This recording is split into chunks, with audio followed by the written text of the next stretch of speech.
नमस्कार मित्रों, आप सबों का हमारे इस YouTube चैनल मैं भारत हूँ ऋषियों की भूमि वीरों का देश पर स्वागत है। आप लोग भारत की यात्रा पर निकल पड़े हैं और आप लोगों को अच्छा लग रहा होगा भारत की यात्रा पे। तो आइए उसी की अगली कड़ी 11वीं कड़ी पर चलते हैं। इसमें समय, युग चक्र, आकाशीय पिंडों का निर्माण कैसे हुआ, ये सब के बारे में जानते हैं।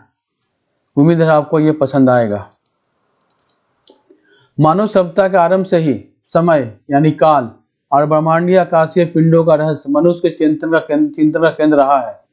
एक और ऋषियों ने समय को युग चक्र के रूप में देखा, जहां धर्म व मानव सभ्यता 4 अवस्थाओं सतयुग, त्रेता युग, द्वापर और कलयुग से गुजरती है।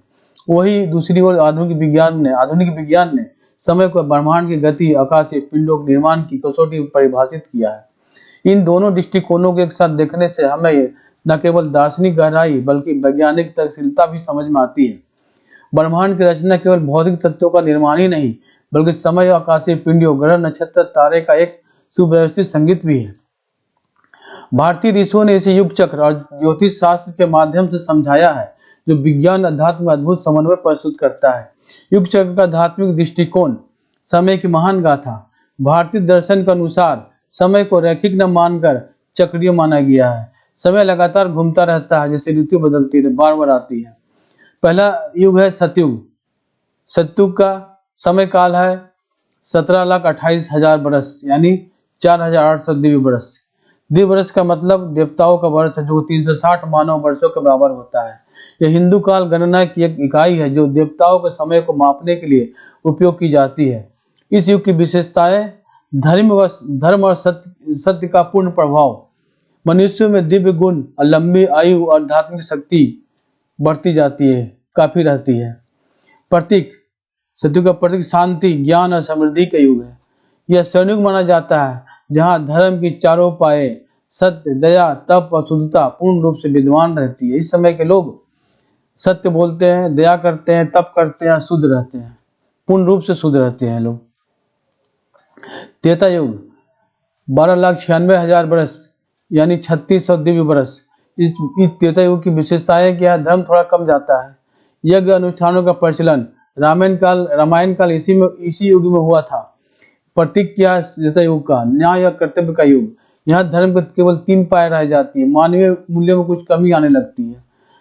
तीसरा द्वापर युग, जहाँ 8,64,000 वर्ष का द्वापर युग रहता है, यानी 2,400 वर्ष दिव्य वर्ष कहा जाता है। विशेषताएं हैं द्वापर युग की। धर्म आधा रह जाता है। महाभारत का युद्ध इस युग में हुआ था। भगवान कृष्ण का अवतरित हुए थे इस युग में। प्रतीक क्या है? विवाद और संघर्ष का युग। त्रेता युग में राम का अवतार हुआ था और द्वापर युग में भगवान कृष्ण का अवतार हुआ था।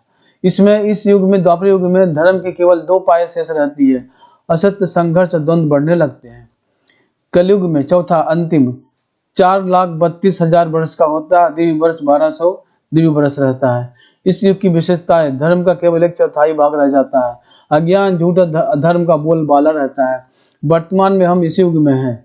प्रतीक क्या? कलयुग का अंधकार और चुनौतियों का युग। वर्तमान युग यानी कलयुग, जहाँ धर्म की केवल 1 पाई बचती है। भ्रष्टाचार, अज्ञान और संघर्ष प्रबल हो जाते हैं। यह पूरा युग चक्र धर्म और मानव चेतना की गति को दर्शाता है और यह ब्रह्मांडीय समय की अनंतता का प्रतीक है। आकाशीय पिंडों का निर्माण, ब्रह्मांड का नृत्य। भारतीय मान्यताओं के अनुसार आकाशीय पिंडों का निर्माण पंच तत्वों और ब्रह्मांडीय ऊर्जा के संयोग से हुआ। तारों, नक्षत्रों का जन्म, अग्नि या वायु तत्व के संघर्ष से तारों का निर्माण हुआ। ऋग्वेद में सूर्य को जगत की आत्मा और चंद्रमा को मन का प्रतीक कहा गया है। ग्रहों की उत्पत्ति कैसे हुई? ग्रहों को देवताओं का प्रतिनिधि माना गया, जैसे सूर्य आत्मा और शक्ति, चंद्रमा मन और भावनाएं, मंगल ऊर्जा और साहस, बृहस्पति ज्ञान और समृद्धि, शनि अनुशासन और न्याय। नक्षत्र मंडल 27 नक्षत्रों का मानव जीवन और क्रम से जोड़ा गया है। आकाशीय पिंडों गति को समय की गणना के लिए उपयोग किया जाता था। आकाशीय पिंडों का निर्माण, वैज्ञानिक दृष्टिकोण। विज्ञान के अनुसार लगभग 13.8 अरब वर्ष पहले ब्रह्मांड की उत्पत्ति महाविस्फोट बिग बैंग से हुई। इसी घटना से स्वयं की शुरुआत भी मानी जाती। इसी समय ओम का जो 3 भागों में बटा ओम की शक्ति उसी समय बिग बैंग से वैज्ञानिक लोग जोड़ते हैं।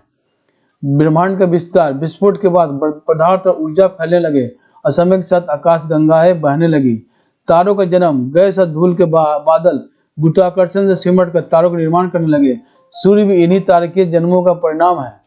ग्रहों की रचना, तारों के चारों ओर बची गैस और धूल के कण आपस में जुड़कर ग्रहों और उपग्रहों का निर्माण करते हैं। पृथ्वी और जीवन, लगभग 4.5 अरब वर्ष पहले पृथ्वी का निर्माण हुआ और धीरे धीरे जीवन की उत्पत्ति संभव हुई। यह पूरा वैज्ञानिक दृष्टिकोण समय को भौतिक प्रक्रिया मानता है, जहां हर क्षण ब्रह्मांड के विस्तार और परिवर्तन का हिस्सा है। दार्शनिक दृष्टिकोण, आकाशीय पिंडों को दिव्य शक्तियों का प्रतीक माना गया है। ज्योतिष शास्त्र में इनका प्रभाव मनुष्य के जीवन पर माना गया है। दार्शनिक का काव्यात्मक दृष्टिकोण, समय को अदृश्य धारा माना गया है जो सबको आगे बढ़ाती है। भारतीय कवियों ने इसे काल चक्र या महाकाल का नर्तन कहा है। काल एक ऐसा रथ है जो सबको खींच कर ले जाता है। सूर्य, चंद्रमा, ग्रह समय के पहिए के स्पोक्स हैं, यानी आरे हैं। प्रत्येक ग्रह की गति मानो घड़ी की सुई की तरह समय का माप देती है। धार्मिक और वैज्ञानिक दृष्टिकोण का संगम, धर्म कहता है कि समय चक्र है जो बार बार लौट कर आता है। विज्ञान कहता है कि समय शुरुआत बिग बैंग से हुई और एक दिशा में बढ़ रही है। यदि दोनों को मिलाकर देखें तो पता चलता है धर्म समय को चेतना का आयाम मानता है, जबकि विज्ञान इसे पदार्थ ऊर्जा का आयाम मानता है। युग चक्र का संदेश, समय गतिशील है और हर युग अपने साथ सीख का परिवर्तन लाता है। मनुष्य का कर्तव्य है कि हर युग में धर्म का पालन करे। निष्कर्ष, ब्रह्मांड और हम, समय और आकाशीय पिंडों का निर्माण केवल भौतिक या आध्यात्मिक प्रश्न नहीं है, बल्कि मानव अस्तित्व का शाश्वत रहस्य है। युग चक्र हमें ये सिखाता है कि समय नैतिकता और धर्म से जुड़ा हुआ है, जबकि आकाशीय पिंड हमें बताते हैं कि हम ब्रह्मांडीय धूल तारों के संतान हैं। इस तरह समय को समझना स्वयं को और अपनी सृष्टि को समझने का पहला कदम है। हम सब ब्रह्मांड के संतानें हैं। युग चक्र आकाशीय पिंडों का निर्माण हमें याद दिलाता है कि हमारा अस्तित्व इस विशाल और रहस्यमय ब्रह्मांड का एक हिस्सा है। इसे समझकर हम अपने जीवन को सार्थक और समृद्ध बना सकते हैं। सूर्योदय, सतयुग जब सृष्टि का आरंभ होता है तब से सूर्योदय ये प्रतीकात्मक है। त्रेता युग, धर्म और संघर्ष का संतुलन जब उदय होता हुआ शुरू होता है तब त्रेता को सिंबॉलिक रूप में कर सकते हैं।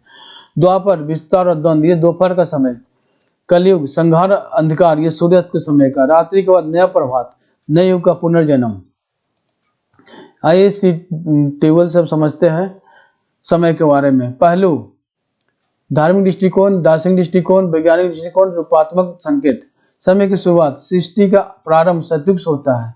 समय, दार्शनिक दृष्टिकोण से समय अनंत है, आरंभ और अंत केवल प्रतीक है। वैज्ञानिक दृष्टिकोण, बिग बैंग से समय और स्थान का जन्म। रूपात्मक संकेत, सूर्योदय, नई शुरुआत।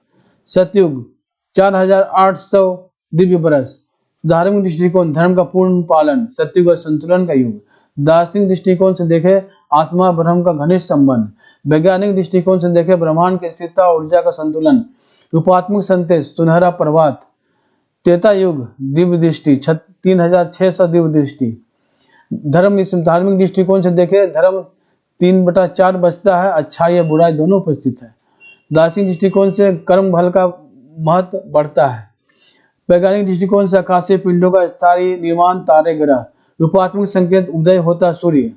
द्वापर युग, 2400 दिव्य बरस। धर्म इसमें आधा रह जाता, संघर्ष बढ़ता। धार्मिक दृष्टिकोण से देखे तो दार्शनिक दृष्टिकोण से देखे आत्मा भौतिक जीवन का द्वंद्व। वैज्ञानिक दृष्टिकोण से ब्रह्मांड का विस्तार, आकाश गंगा स्थिर होती है। रूपात्मक संकेत, दोपहर का सूर्य। कलयुग, 1200 दिव्य बरस। धार्मिक दृष्टिकोण से धर्म 1/4 रह जाता है, अंधकार और संघर्ष का समय। दार्शनिक दृष्टिकोण से मोह माया अज्ञान हावी।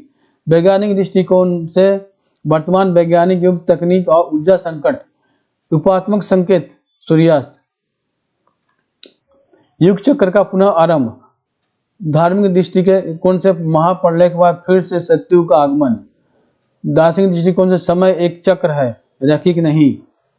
वैज्ञानिक दृष्टिकोण से ब्रह्मांड का बिग क्रंच, हिट, डेथ और पुनः निर्माण। और रूपात्मक से रात्रि के बाद अगला प्रभात। तो मित्रों, ये इस वीडियो आज यहीं रोकना पड़ेगा। अब आगे अगले वीडियो मिलते हैं। भारत की यात्रा पर चलते हैं, ये कंटिन्यूस चलता रहेगा, लगातार सतत चलता रहेगा। ये आप लोग भी इसका आनंद उठाए। और अगर ये वीडियो हमारा अच्छा लगा तो इसे सब्सक्राइब कीजिए, लाइक कीजिए, बेल बटन प्रेस करें ताकि हमारा वीडियो आप तक पहुंच सके। चलिए मिलते हैं अगले वीडियो में, तब तक नमस्कार।